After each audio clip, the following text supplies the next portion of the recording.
Thank you very much, Nadav. Can't help noting, to the best of my knowledge, one of the very first uses in modern times of the term Orthodox applied to Judaism was Mendelssohn writing a letter about Spinoza, where he says if Spinoza had only kept his opinions to himself, he would have been ein orthodoxer Jude. So, at any rate, so we have technically come in on time, 4:30. Our next session is supposed to start at 5, but if, I don't know how many of you are planning on coming to our next session, which will fundamentally be a conversation kicked off by myself and Chanoch, our colleague, and Bill Herzog on, what have we learned today about what we can say, can't say, what are limits of our discourse, what not. Do we have anything to say here, and what might it be? But we're happy to have some questions on our really very tremendously interesting presentations we've heard to now. If you'd like to take a few minutes, or if not, we can save them for later at 5. Okay, stay there. So does anyone have any comments or questions on the last presentations that we've heard? Oh wow. Okay, great. So first, from folks that we haven't heard yet, please, and also if you could say your name and where you're from and so on. Baksha. Please. You raised your hand in the back, ma'am. Next to more? No? Did someone? Okay, sir. You. Baksha. Yeah. My name is Dave, and I'm from Ben-Gurion University, and I want to ask you. Okay, I will try to do my best in English, but maybe I need to. You can go. Well, our next session is going to be in Hebrew at any rate, so please. גם המושב הבא שלנו יהיה בעברית, אז אם אתה רוצה כבר להקדים את המושב הבא. Maybe there is people. But chat, so do your best. We have. Okay, so I would like to ask is about if I understand your point correctly. So you claim that there are two main aspects of a human being: the biological one and the one you call, I'm not sure which, the computer one, right? So there, and you also made the point that until the Enlightenment, there was this perception that the soul is the consciousness, right? And from the Enlightenment and so on, there was the perception of the soul, not the soul, the mind. Mind. Correct. And then you argued or interpreted the Ramban phrase Nefesh Chaya as tomech in this kind of argument. And I would like to ask if this distinction is not ignoring other maybe understanding of the relationships between body and soul in the Jewish tradition, mostly in the biblical tradition, like the Pshat 7 and also the rabbinical tradition, as we can see in research like the one of Daniel Boyarik about sexuality and body, and when he argued that body, the Jewish perception of body, the rabbinic perception of body is not making a real distinction between, an essential distinction between body and soul, and in the opposite to the Greek thought, and even the Jewish Greek thought. And what I'm trying to ask, maybe this kind of distinction, when it's to the conclusion that when the mind is the soul, is the consciousness, maybe it's not, maybe it's mefasfes. Sort of it misses the yeah, mark. like I'm thinking about this kind of research today in cognition, in body cognition, like Lakoff, you might be familiar with, that argue about that the way we think is embodied in all our perceptions, something to do with our bodies, and this is something that if we all do metaphors, we live by. This is his book. Okay. About eye and down, backward, forward and backward. It's all related to a grounded body, and maybe I will add biology. So maybe this kind of ancient Jewish perception, a tradition about body and soul that I'm offering here as also some kind of environment of the. So if I could sort of restate the question as I understand it, that sort of you're arguing that Moises' defense of sort of the human rests on a certain kind of dualism of body and soul. That okay. So then, if that's then, please clarify. I can make my argument whether we use Plato's dualism or Aristotle's form and matter. It doesn't really matter to me if it's this embodiment of matter and form or whether there's a dualistic. What I'm trying to say is that what makes us unique is consciousness. How that really takes place within the body doesn't really impinge on my argument. Okay, there is an argument to be made that consciousness can only be developed through embodiment, meaning that you can't just throw it into a body of a computer, but you have to grow it in the body of a human being. Could be. At the end of the day, what I'm saying is what we have up here that we call soul, conscious, second order phenomenal consciousness, that's what makes us unique. That's what gives us this moral agency, intention and imagination and all the other things that go with it. So I don't really mind if you think that we can only get there through embodiment, or you think that we have Aristotle's conception of mind or soul and body. It doesn't really matter. There is no distinction between golem also and computer. I'm distinguished between? A golem and a computer. Oh, and the golem. Yeah. So. Right. So again, could consciousness emerge from computation, or does it need biology? I mean, I happen to personally believe that it needs biology, but it's not really that relevant to the argument. The argument is you need to have consciousness. Okay, that's what makes us unique. What is consciousness? Okay, fine. So that's a huge. Right. But whatever it is, consciousness is relational. That's anything like consciousness is part of like the contact of my body on this banister against which I'm leaning, right? And all that. So we have somebody we could. Go ahead. And then I guess this is now just a follow-up. I mean, it seems like there are a number of views in the philosophy of mind which will have different consequences for whether a given case of AI is conscious, and may even have consequences for whether it's possible for AI to be conscious. So, and I don't see us settling these debates anytime soon. I mean, I don't see us settling these debates ever, these philosophical debates in the philosophy of mind. We've had a lot of time and haven't made much progress on settling those questions.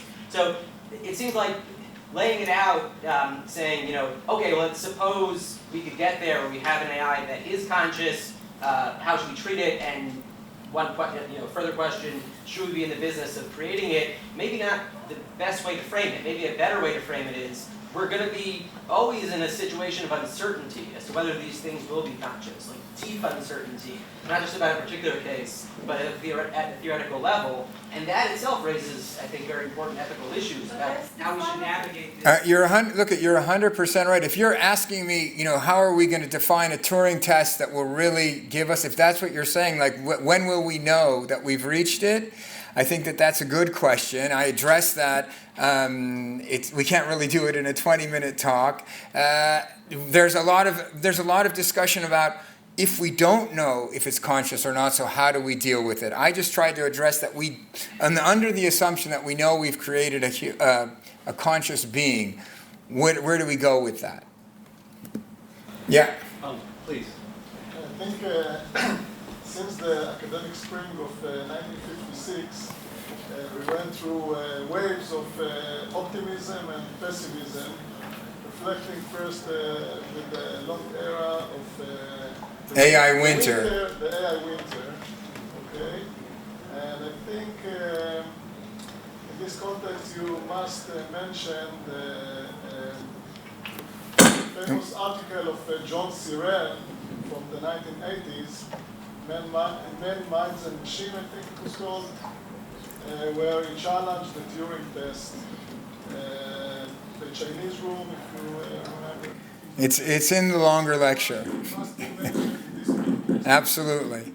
Right. I identify very much with Cyril's Chinese room, and I believe that that's how computers work, symbol manipulation.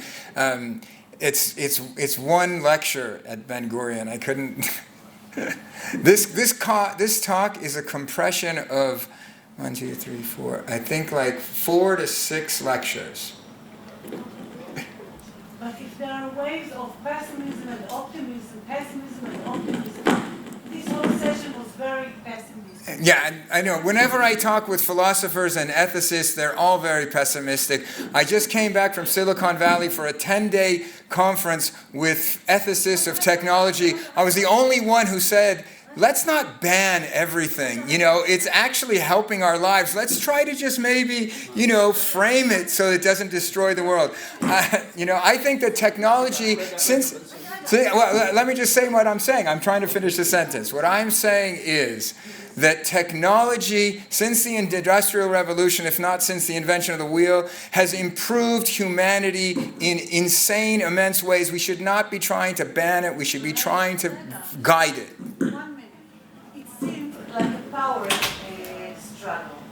When philosophers strongly argue against this progress, they want a share in the power. They want to be the ones to determine the ethics of this machinery. Could so be. It's a power struggle. Could be. Let's put it on the table. Okay, fine. Right. To have a voice. Right. So, yeah. I think it was said here. Right, but there's no, you know, the funny thing is I mean, yeah, you could frame it as a power struggle, but you've lost. Because we're the technologists, we're the ones who are building the stuff today, now. If you come in as fighters, we'll put on the gloves and you'll lose. If you come in as a friend trying to help and not ban, so we can maybe work together. And that's where I am, because I'm actually on both sides. Okay, I agree.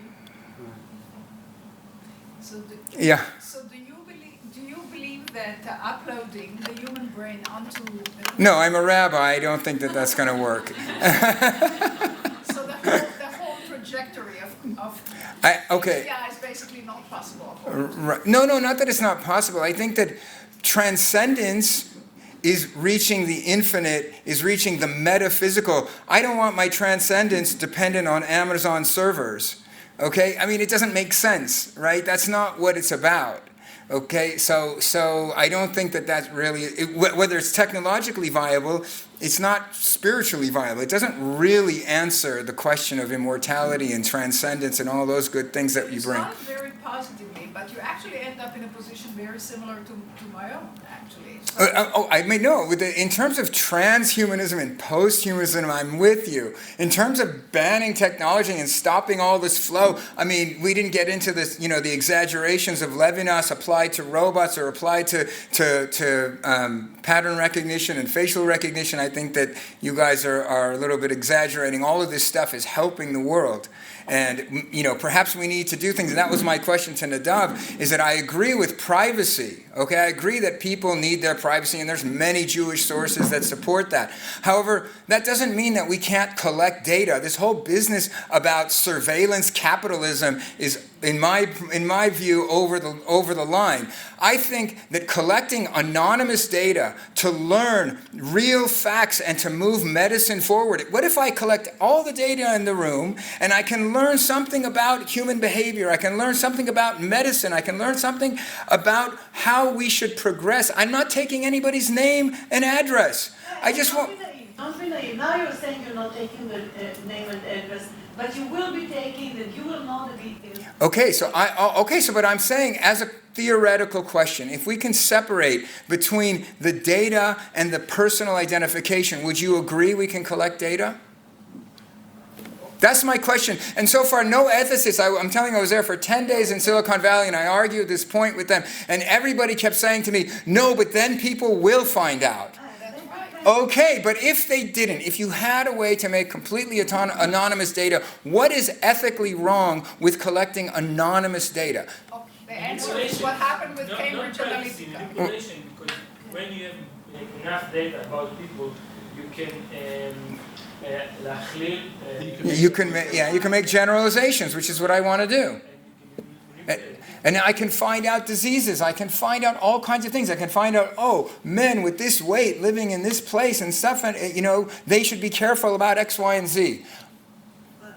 You can do things with anonymous data. Would that data be final? I mean, can it be challenged? Because the tendency is to treat the AI data as a final, kind of godly-like Sure. data.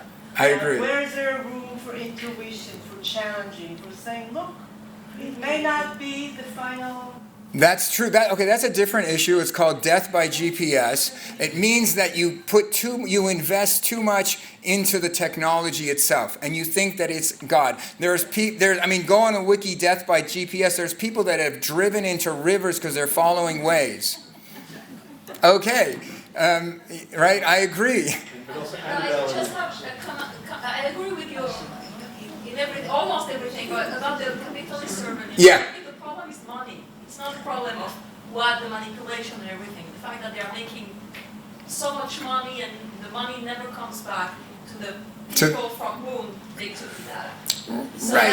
I think that's a question that you didn't raise, but I think it's more important than the fear of they will come to you and knock at your door, which is. Okay, but you're saying, are you a socialist? I mean, you're saying that people shouldn't be allowed to make, there's a limit on how much money somebody can. Okay, so what's the point if I didn't do anything unethical and I became rich? No, that we're actually going to be talking about in the next. Okay, fine. No, I'm serious. That will be in the next session. Okay, yes, we have to just Okay. the last Nadav. Okay, thank you so much. I hope I didn't insult anybody. But About Nadav, you want to? Yeah, just a yeah. spoiler. I don't have any knowledge of non-biological entities having consciousness. Right. Is that the first step of it? And so